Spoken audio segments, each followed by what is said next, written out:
Hello, coders. Good afternoon. Good evening. It is episode. Blah, what are we on? 108. 108. 108. Wow. And for some reason, there's a little bit of a lag going on with the stream. So hopefully things are going to be okay. I'm going to continue as they are. But if anybody notices anything weird, then please let me know in the chat. Anyway, today we're going to be today we're going to be looking at, no, today I'm going to do a Q&A. Today's been a very long day. I went straight into Twitch mode then. Today we are going to do a Q&A, and I have my live Q&A questions here. I've got 6 of them, and some I've taken from some tutorials. We got some Linux tutorials, we got some Docker tutorials, we've got general questions from previous podcasts, and we've got questions on Twitter as well. So I'm going to go through them, and at the end of this I want to talk a little bit about various changes to how to code well, as I have been discussing in the previous few episodes, but I've got a little bit more information on some changes coming up. So let's get into it. I hope everybody is well. Thank you for joining, Nabal. Thank you very much. Oh, it does sound like you are having a bit of a day with Python there. I hope that gets sorted. Yes. Okay, so the first question is regarding Docker. Okay, the question was asked, and I apologize up front if I butcher anybody's names here. It is Nunu Stone, and Nunu Stone is asking on the Docker container tutorial, tutorial number 10 of the Docker containers course, regarding handling volumes. Hi Peter, thanks for the detailed video. I have a question related to moving a committed container in brackets image with the volume in brackets data from one machine to another. An image could be moved as a tar file, with the load and save approach, of course. But how would this be done with volumes? Is there a trick with Docker Compose? My experiments runs with a Windows 10 machine. So I've come up with a couple of answers to these questions, but I'll probably just sort of ramble on in my live style. So, okay. So first of all, you've got 2 separate things here. You've got the image that is saved. In your case, it's to a tar file. And then the other thing is the data volumes. So I would imagine these data volumes are perhaps a bind-mounted volume. And if we're going down that route where they are bind-mounted volumes, they would be volumes on the host machine.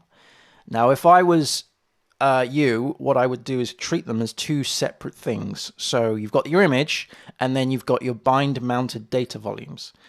So I would tar the image up as you have, but I would also tar up the data volume too, in a separate sort of in 2 separate things. The reason is that the reason why I would do them separately rather than one is because you could essentially, it would be tricky, but you could put them in one tar file.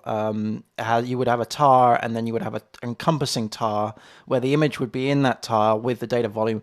You could do it like that because of versioning, because you could say, version 1 is this, version 2 is both of those together. That's the problem. It's all about versioning, in my opinion. What I would do is separate them, though. So you would have one tar file for the image and one tar file for the data volumes. Because you may find that the image doesn't need to change as often as the data volumes. However, it really depends, of course, on your deployment strategy. If you want just one single deployment, then do it as I've mentioned, try and bring them together. Is there any kind of trick you can do with Docker Compose? Not that I'm aware of. It would be probably the same as creating a Docker Compose file specifically for production or wherever you're going to deploy them to. And I would then untar the image, run the build from the image, and then I would manually untar the data volumes. That's probably how I would do it. The thing is, I haven't really done this before.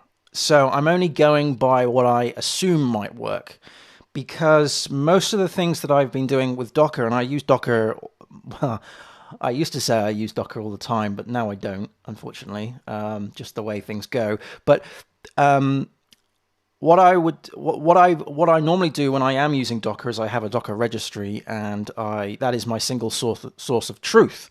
And so on there, we've got the site information. If we're talking about how to code well here, you would have the site data, and that site data would also encompass, say, the vendor directory for Composer, and maybe even the node modules directory for npm perhaps, because then you would have a single image that encompasses the whole thing. But it sounds like you can't do that because you've got data volumes that are external to the image. So yeah, interesting one. And I guess it also comes with a question of the data volumes. Are they, can they be copied into the image?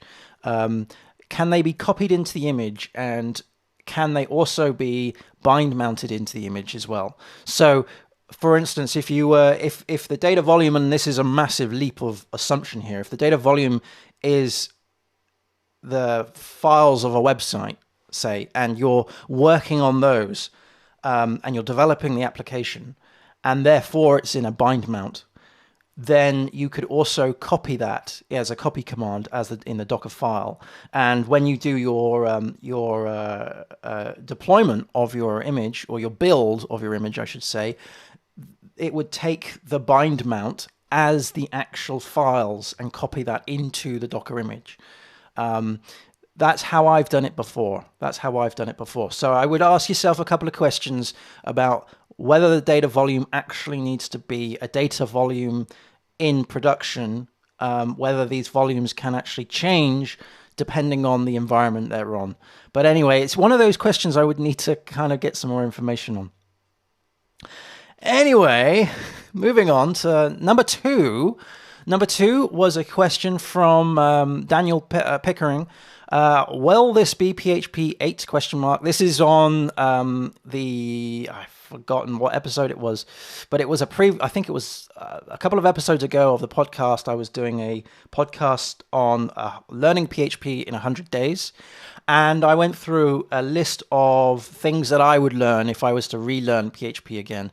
And I must admit, on that list that I went through, there wasn't a lot of PHP goodness on there. It was mostly the fundamentals of PHP, like learning what a variable is and learning what a function is and learning how to do classes. But the thing is, when you move into more of a PHP 8 sort of space, you do tend to do more in terms of classes, because you've got things like property promotion for construction. Get your words out. Constructor property promotion. You've got things like named attributes. And named attributes, of course, could work for functions, but they also could work for classes as well. And you've got a whole bunch of other things specifically for OOP that PHP 8 brings to the table. And then you've got other things as well that PHP 8 brings to the table that aren't specifically for OOP. But I think what I would do to answer that question is it's kind of like I said, that was a rolling document. So what I'll do is I'll pen out some time to go over that and see if I can sneak in any PHP 8 things in there. I'm sure there's quite a lot of things, because when I initially wrote it, I didn't think that I should be putting in PHP 8, because if you're a new dev, I took the wrong assumption there, that if you are new to PHP, you probably won't be working on PHP 8. But that's actually quite a wrong assumption, and therefore I didn't bother putting in PHP 8 stuff in there. PHP 8 is obviously fairly new.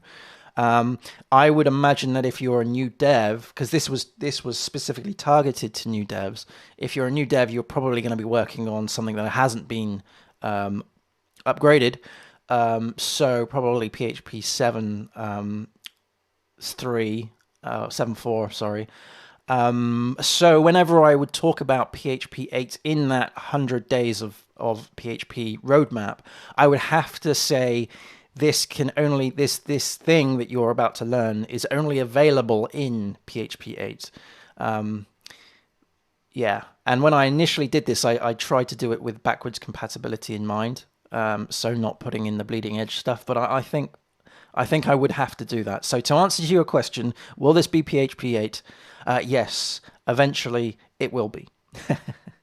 Okay, number 3. It comes from Martin 958. I can't read my own typing. Episode 105 of the podcast.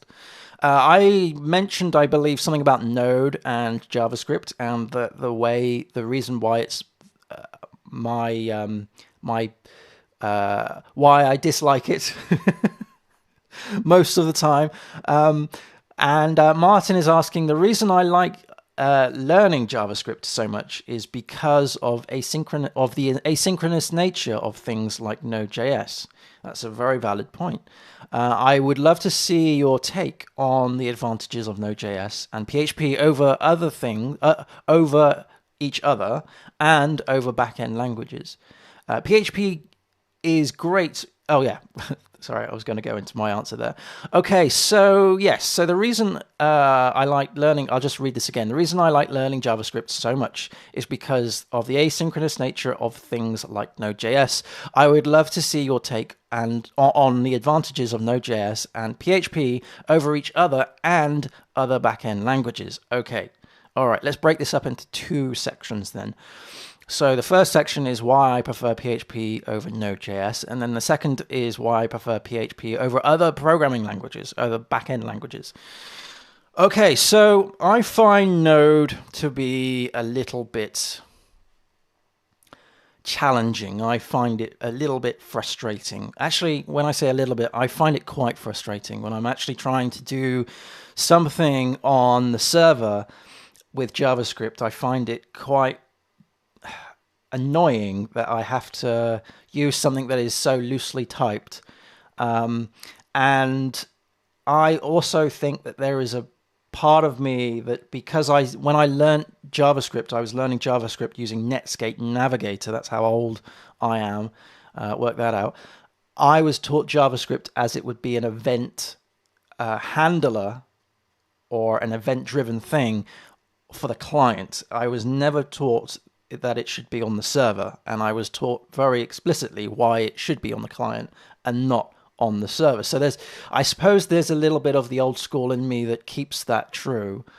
But I've never used. I mean, I've used Node before, right? I've created a couple of things in Node. I've created a lot of serverless stuff in Node.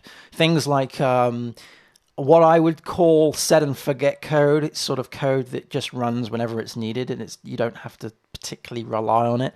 So, for instance, a lot of code that does communication between, say, certain services where you're bouncing messages from one endpoint to another endpoint, and the thing that transforms that is the node in the between, and the node is basically only alive when it needs to be. It's not actually the backbone. It's just a communication tunnel, I suppose. Another thing that I've used Node for is, say, resizing images using serverless again.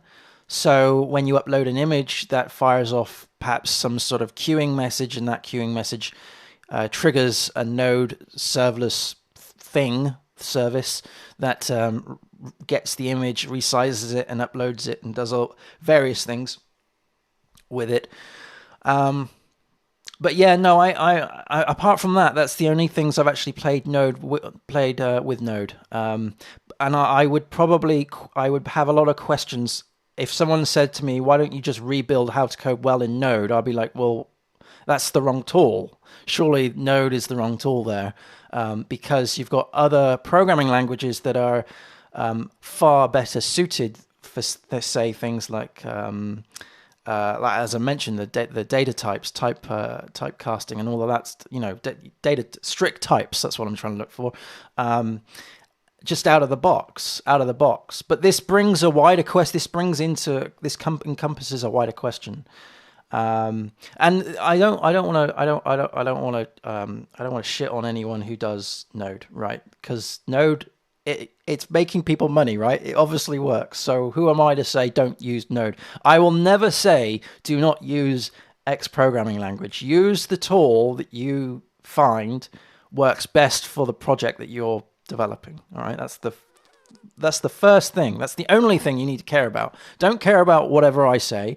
If it works for you and your project, then run with it. Go with it. You know, that's all good. I'm not interested in getting into any of these nasty, toxic JavaScript versus PHP versus Python sort of debates, because they're pointless unless you actually talk about the context in which they're used in. So so let's not jump down that road. But what I will say is around the second part of this question is why choose PHP over other languages? So I got into PHP. I suppose this boils down to how I got into PHP. I got into PHP because I was taught PHP. I was taught PHP whilst I was being taught Java, and I really didn't like Java. I self-taught Python, but at the same time, all the work that I was doing was specifically on building PHP websites, and so I just went with that. I was very blinkered when I was learning PHP and Java, because that's all I thought existed in my naivety there. So, but why would I choose PHP over other backend languages? Now I know other backend languages. So PHP is a good programming language. I think it's not the best programming language by any stretch of the means, but it works for what I work on day in, day out. It's very close to the browser. It's really close to the browser, as in, like, if I was to go any further into the server, I would be probably looking for Python or Go. It's very close to, say, picking up HTTP requests and dealing with those things. So I'm going to just jump downstairs. I'm going to put this on a break, and Murphy just gave a bark, and I'm here on my Todd, so I just want to double check and see if Murphy's all right. I'll speak to you all a bit soon. Cheers.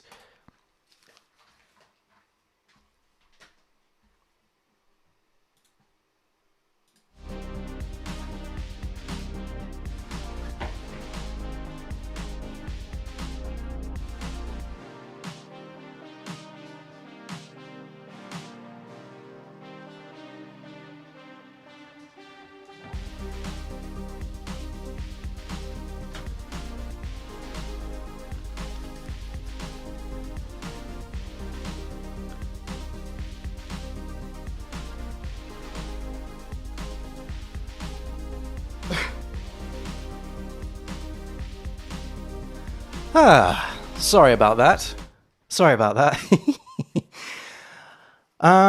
What did I get to? It was about Murphy's fine, by the way. He's fine. He was just complaining about something outside. So my take on, just to round this off, my take on PHP is that it's very close to the browser, and because that's the space, the domain that I live in.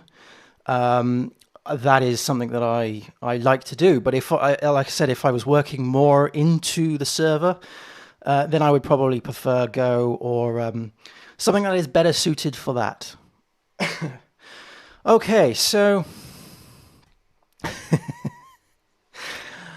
let's take a question from the actual chat here. Again, apologies for butchering names here, but Chao Yang says, hello, Peter, what is your opinion on Podman? Well, I don't have one because I haven't used it. Be brutally honest, I haven't used it. I know of it, I've heard of it, but I haven't used it. None of my clients use it, and as soon as I get wind of someone in the wild wanting to use Podman as soon as I read a job description that says Podman stroke Docker, because you kind of need to learn Docker to know Podman, then I will learn it. It's one of those things. I've got various things on my radar that I would like to learn, but because I'm a contractor and because I do this how to code well thing, I've got very small amounts of time where I can actually focus on things that I would like to learn myself, because it boils down to time. And really, what I do in terms of the technologies that I use, I follow. It sounds really bad, but I literally follow the money, because if I see a trend in the clients saying that they want a different particular version or framework or technology, then I'll learn that. I don't have the luxury of just learning things. So as soon as I get wind of using that, then I'll definitely learn it, and I'll give you my opinion. But for now, I can't, unfortunately, because I don't know. I don't know. Okay, so moving on to question number 4. This is from David Gifford Sr., I think. And this was a Linux question. This is a question from tutorial number 12 on how to copy files. So the question is, well, it's not really a question, but I'm going to try and grab it a little bit and see if I can come up with an answer for it. So the comment was, I only need to drag files without moving them. Now, from what I can gather from that, because the tutorial was about how to copy files from one place to the other, I am going to make a giant assumption here that that you're more used to, say, Windows or Apple as an operating system rather than Linux. I mean, it was a Linux tutorial, so you were watching a tutorial on Linux to learn about Linux, right? So I've made that leap of assumption there that you've probably got more experience with other operating systems, and so different operating systems copy and move files differently, right? So, for instance, when you're using a Mac, when you drag a directory from one place, or even a file from one place to another, this is something that I struggle to get my head around first. When you do that, you're actually creating a duplicate. You're not doing a move. You're not moving from one thing to another thing. You're actually creating a duplicate. So you leave your existing file or directory where it was in the source, and you actually move it, and you copy it, and you duplicate it, I should say, to its destination. So you end up with 2 copies, and that was a revelation to me when I started learning, when I started using Mac. It was like, why do I now have another a clone, essentially, of the thing that that are intended to just move to one place from another place. And I believe it's different on Windows. Now, I am using Windows these days for my sins, and I'm not a fan of Windows, as I think I've mentioned in pretty much every single podcast. But no, I'm not a fan of Windows, but I believe Windows does it slightly different. When you move a file from one place to another place, you are literally moving it. You're not creating a duplicate, you're moving it from one place to another. So with going back to Linux, there is 2 commands to play with. One is cp, which is copy, and you can use the argument. I'm gonna try and remember these. So -r is recursive. So this copies everything within a directory. F is forcible, and V is verbose, and of course there's others. I think they're the main 3 that you need to worry about. But when you're copying, you are copying. You're not. You're taking a copy. You're taking a duplicate from one thing to another thing. You're not removing the destination. You're not removing the source and moving that to the destination. You are taking a carbon copy from one place to another place. And I think is there -p for keeping permissions? Anyway, and then the other command is mv, where you are moving it, where you're moving it. So you're not creating a duplicate, you're actually moving it. Did I say that? Have I said that the right way? Copy, let's go through this. Copy is creating a duplicate, all right?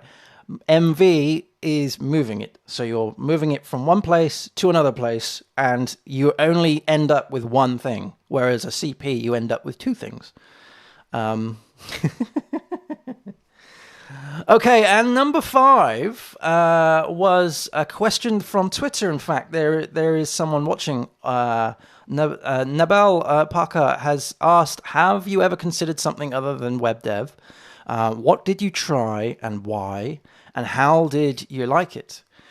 So, have I ever considered something other than web dev? No. Web dev was the only thing I ever considered. It took me a long time to consider it, but in terms of career move, that is the only career I've ever sought after, is web development. I went through a series of, I went through 2 college courses and a university degree. And the 2 college courses I went through were my way of trying to whittle down the field that I wanted to learn. So the 2 college courses, one was in information communication technology and the other one was in business information technology. BIT and ICT. So they had lots of different parts of IT. So there were some that were accounting. There was some that was on computer maintenance, and there was some on networking. I know a couple of people from that course that went on to be Cisco engineers. And then there was the programming, the web development side of it, which I preferred more than the other things. So I was basically using these courses as a means to try and get a broad understanding of IT in general, and then once I had learnt certain things of certain fields, I was able to discard them if I didn't like them. It was a bit of a challenge when I got to that point, because it was like, once I had accepted that I didn't actually want to do computer maintenance, then I kind of hated the course. It was like, I don't want to do this, but I have to do it because I need the points for the modules. Networking was another one which just went straight over my head. I'm really bad at networking and I don't really care. And accounting. Oh gosh, how can you be an accountant? I don't know. How can you be my accountant? I don't know. So, and then the university degree was more distilled, more sort of, it was a programming focused thing. So that was how I channeled it down. I channeled that down. So I knew that when I finished university, I would be straight into a web development job. That was my runway, if you like, into the industry.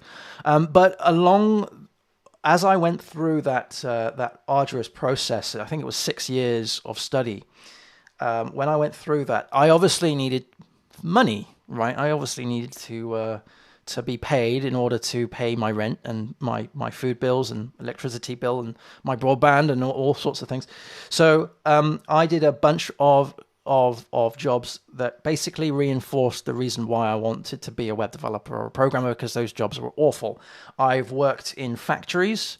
I've worked in bakeries, so factories for bakeries en masse, so mass producing donuts, mass producing Danish pastries and all of that rubbish. And I say rubbish is because it was so, I mean, I was shuffling donuts and sugar for quite literally 4 hours on end. It was rubbish. It was, and then once the donuts were coated, it didn't take long. It didn't take long to get to shuffle the sugar on the donuts. But once it was done, it was then donuts were then on the crate. The crate was then on a forklift. The forklift was out, and unfortunately, I didn't have ownership of the forklift, so I was just moving basically pallets of unsugared donuts to sugared donuts back to a forklift and then back again for 4 hours. That was not fun. I've worked in frozen food, a factory for frozen food. I've worked as a cleaner, so I've cleaned offices and toilets and all sorts of places. I've worked in hotels. I was a porter in a hotel. I've worked in Little Chef as a barely call it a chef, but it was someone who was just basically moving sausages about and putting them on a plate once they were done. And I've also worked on a deli in Summerfield. That doesn't exist now, but it was basically a supermarket, and I was working on the deli there, serving up sliced meat and cheese. What else have I done? I've worked at a bike shop. So that came from work experience at school, and then I continued that on as a sort of a Saturday boy. And then going back even further, I was a paper boy, So I've done a load of stuff that I wouldn't want to do again. But it was only just to make the money to survive whilst I was doing the college course and the degree. And I came away from the university degree with a massive student loan that I had to pay off, which I've only recently, I think it was last year, actually paid off. So, yeah. Okay, so moving on to number 6. The Big Steve Baker asks on episode 98, and this moves nicely onto the announcements that I want to make, has said, you need to get onto rumble.com. YouTube is going to die. I will see you there. Bye-bye, YouTube. Or, well, I have moved to, move is the wrong word. I have a channel on rumble.com/howtocodewell. And I also have a channel on Odyssey. So odyssey.com/@howtocodewell:E. The reason being is that I want to distribute my content wider to get a bigger audience. And I feel that Rumble and Odyssey is a good fit. They're very different platforms. Rumble is probably more like YouTube. Because Rumble has more discoverability, in my opinion. So you can watch a Rumble video without logging in, but you need to log in to be on Odyssey, which is a bit of a pain.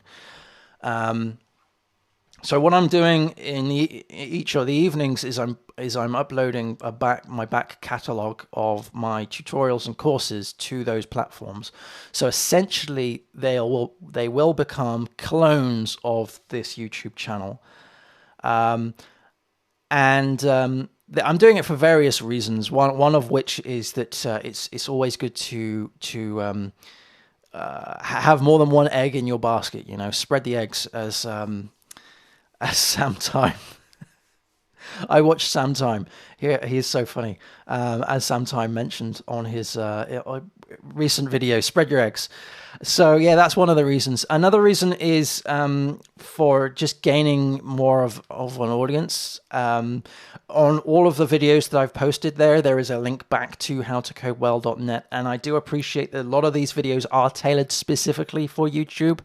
But it's something that I want to try and get rid of, because we're building the howtocodewell.net platform, which obviously will host these videos, or have these videos, and will eventually have premium videos that people who are subscribed can get. Those premium videos obviously won't be on these platforms. Neither will they be on YouTube. They'll be on a paid-for service. But it's all about really generating more traffic to that, and it's sort of my big push of trying to distance myself from any one means of distribution. And when I said that a lot of my videos were tailored towards YouTube, that a lot of the end screens have YouTube has this last 20 seconds.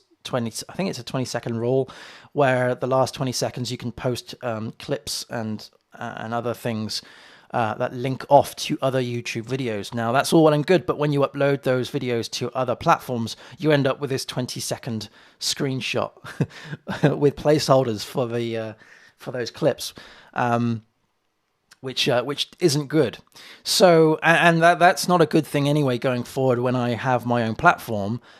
So what I'm trying to do is slowly distance myself from the actual ingrained nitty-gritty parts of YouTube.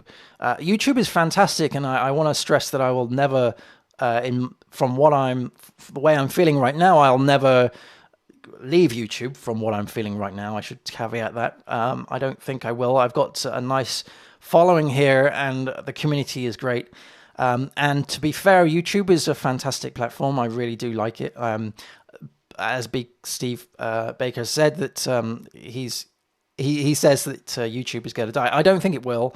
I really don't. At the end of the day, YouTube is owned by Google, and Google is massive, and YouTube is the best way of finding video content. Because of the discoverability. That's at the end of the day, that's it. But the thing is, with YouTube, you do have to, if you commit 100% to YouTube, you have to follow the tweaks of the algorithm or try and suss them out. And to be honest, I'm not. I would rather work on my content from my platform rather than try and appease the YouTube god, if you will. So yeah. Anyway, the links are in the show notes below. If anybody's on Rumble or anyone's on Odyssey, then do check them out. They're in the show notes below, and I'll probably put them in all the other YouTube videos that I have as well.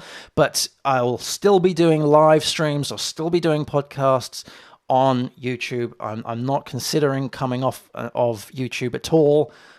Just to let everybody know there. Cool. Right. So I'm going to shoot off, and I'm going to edit tomorrow's podcast, which was last week's live show, and then I'll publish that tomorrow at 7 a.m. on Spotify and iTunes. So if I don't speak to you soon, if I don't speak to you beforehand, have a fantastic week. Happy coding, everyone. And anyone who has noticed that I haven't been drinking tonight, it's because we're out of beer. I'm on water. Oh, anyway, thank you ever so much for watching. Happy coding, everyone, and I'll see you hopefully on Sunday on Twitch, where we do a little bit more, probably PHP, maybe a bit more code notes. We've been doing a lot of good things with that recently, so I'll probably be working on that. Anyway, take care, everyone.